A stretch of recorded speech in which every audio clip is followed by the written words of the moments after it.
السلام عليكم. النهاردة هنشرح الفيديو التاني وهو خاص بالداتا تايب، اي البيانات اللي انا بدخلها في الاكسل.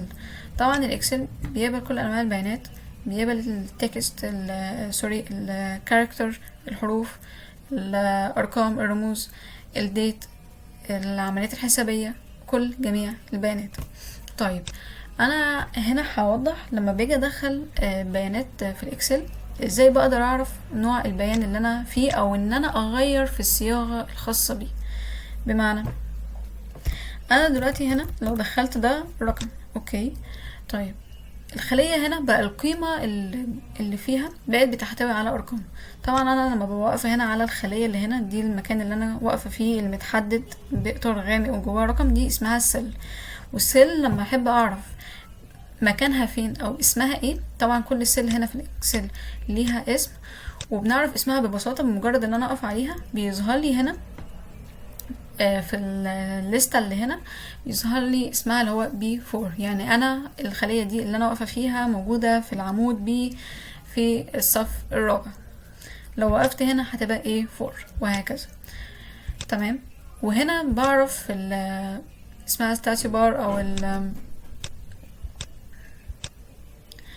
الفورميولا بار، تمام، او اللي هو البار بيظهر فيه القيم الخاصة في كل خلية. يعني كل خلية فيها قيمة، بمجرد ما اقف فيها يظهر لي ايه القيمة اللي موجودة. لو بكتب معادلة الناتج بيبقى ظاهر لي في الخلية، ولكن المعادلة بتبقى ظاهرة لي هنا بشكل كامل، وطبعا ده هنشوفه لما نيجي نتكلم عن الفانكشنز. طيب هنرجع تاني لقائمة فورم. انا هنا واقفة هنا وجوه حاطة قيمة اللي هي ارقام. لما ببقى واقفة في الخلية بيبقى ظاهر لي هنا في قائمة الهوم في الجزء الخاص بالنمبر الصيغة او الفورمات الخاص بالخلية. يعني ايه؟ يعني هو دلوقتي بيقول لي ان الخلية اللي انا واقفة فيها الفورمات بتاعها او صياغتها جنرال. ايه جنرال؟ جنرال يعني الخلية دي مش متحددة بالظبط، هي فيها ارقام، تمام. لو كتبت حروف فهي برضو جنرال. يعني ايه جنرال؟ يعني الخلية دي لو كتبت فيها حروف تكتب عادي، ولو كتبت فيها ارقام برضو عادي. تمام. لكن بتتغير امتى؟ بتتغير لو كتبت فيها تاريخ. تمام، ده كده فورمات تاريخ او صياغة تاريخ. فلو تلاحظوا اتغير هنا وبقى اسمه ديت. طيب هل انا اقدر اغير في الصياغة؟ طبعا لو وقفت هنا على الليست اللي هنا هقدر اخليه جنرال. طب يعني ايه لو خليته جنرال؟ لو خليته جنرال هيتغير الصيغة بتاعته من شكل تاريخ لرقم، وفي الحالة دي مش هيبقى ليه اي معنى. يعني الرقم ده ملوش اي معنى لان ده مش رقم، انا في الاصل مدخله تاريخ، تمام. بس بمجرد ما حولته جنرال فقد الصيغه بتاعته كتاريخ وتحول لرقم مش مفهوم، احنا مش فاهمين الرقم ده ايه. تمام. فارجعه تاني ازاي؟ ان انا اقف هنا واختار شورت ديت او لونج ديت. تمام. لونج ديت هيظهر لي زي ما هو كاتب لي كده مثال ان انا هيقول ان احنا في شهر 1 فبراير، هو حسب التاريخ طبعا انا دخلته، وان انا عشان كنت مدخلها في المكان الخاص بالشهر 2 فهو قرا ان 2 دي طبعا فبراير. وممكن ارجعه شورت ديت عادي فيبقى كده بالارقام، تاريخ اليوم والشهر وسنة. فالحاجات اللي بتاخد جنرال الارقام او الحروف، لكن بمجرد ما ادخل تاريخ ويكون ليه الصيغه بتاعته اللي هي الداش دي او الشرطه، خلاص هو كده بيفهم ان انا بكلمه عن تاريخ مش بكلمه عن رقم او حرف. طيب ايه كمان بتتغير الصيغه بتاعته بمجرد ما ادخله؟ النسب.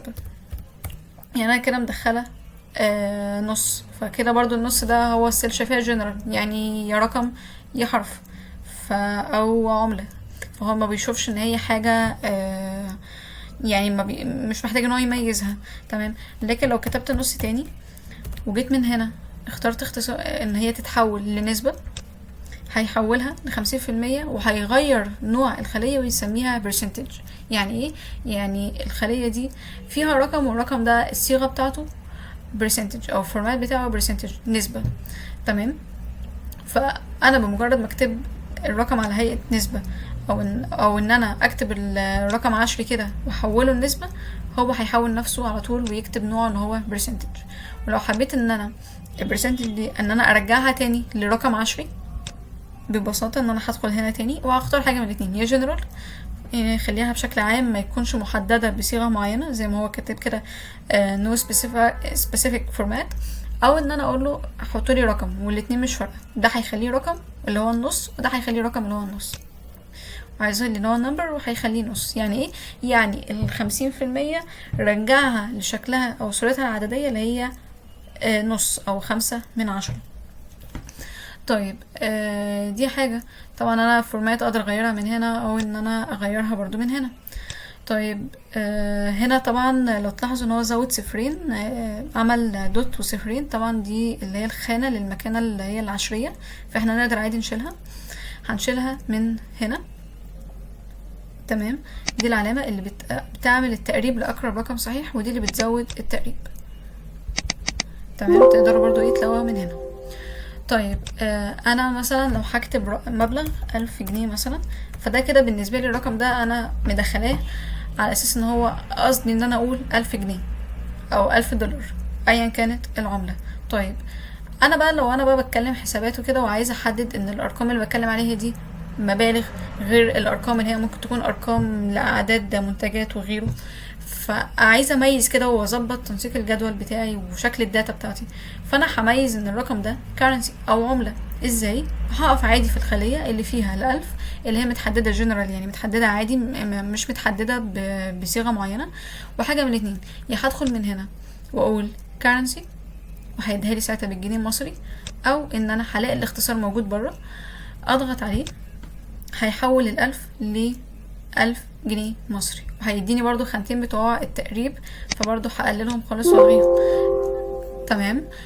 طبعا لو هما مش بالجنيه المصري وانا عايزه اغير عمله، بالسهم اللي هنا هقدر ان انا الاقي العملات، وفي طبعا انواع تانية موجوده. لو عملنا more accounts formats، يعني عملات نشوف نماذج اكتر من العملات الموجوده واختار منها. طبعا لو انا عايزه الدولار هتك كده هيظهر لي الدولار. فدي كده طريقة لإدخال البيانات، لتنسيق البيانات. أنا بستخدم النمبر، المنطقة اللي هنا الموجودة في الهوم اللي هي اسمها النمبر، بستخدمها ببساطة لتحديد صيغة البيان اللي بدخله، سواء رقم أو تاريخ، نسبة، عملة. الجزء اللي موجود هنا خاص بالنمبرز وصياغة النمبرز.